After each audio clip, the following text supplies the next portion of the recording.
at two units. The militia here have got light caliber rifles, and the regulars have moved to get to their location. That's important in a moment. So John, if you can measure range between the centre of both units.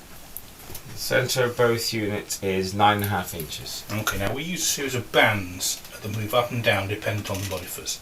Now 9.5 inches is band B, and you can see that the regulars are in cover, but that's not important yet. It'll become important in a moment.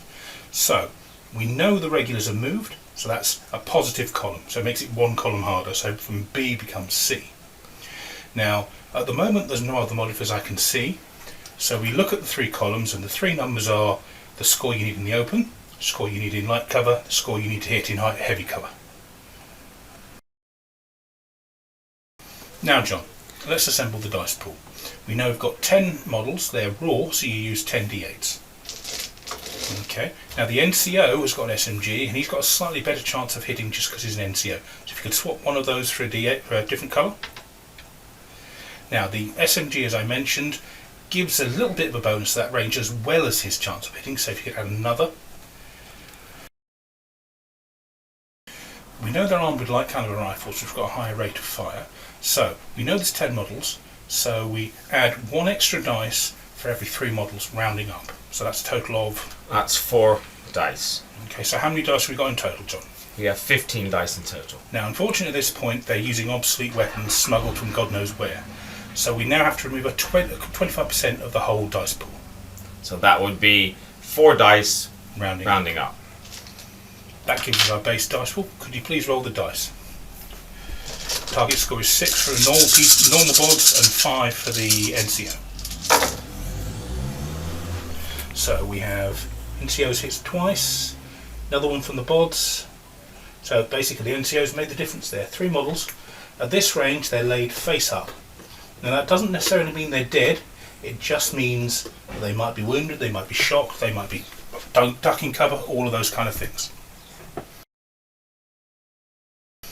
Okay, now this is a new round.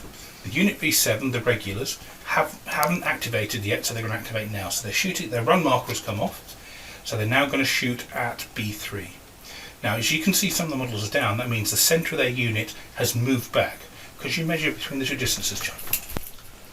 The new distance between centre of units is now 11 inches. Okay, now what that means is now they've moved from band B to band C, making it slightly harder to hit. So we look at the bands. Now there's no modifiers for movement now because neither side has moved, but they're regulars. Regulars all automatically get a bonus band, so everything moves down to B for that regular unit. All regular units have it. Okay, so if you could assemble the dice pool, please, John. We've got 6 models base. So that's 6. One of them's the NCO with the extra bonus to hit.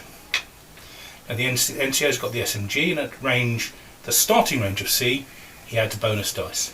But this is what makes the difference. At the back here, you've got an LMG team. Now, light machine gun team adds 3 more dice at this range. If you could add 3 more dice. Also, they don't have obsolete weaponry, so there's no reduction on the dice pool. If you could roll those dice, please, John. Okay, our target score was 6, so we have 2 hits from the LMG and 1 hit from the NCO because he did 5s. So 3 hits again on the closest, and that's the shooting phase.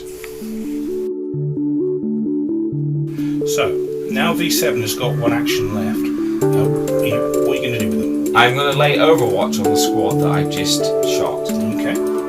Now laying Overwatch means, of course, that when B3 activates, before they get shots to do anything, B7 will get a bonus shooting phase at their target.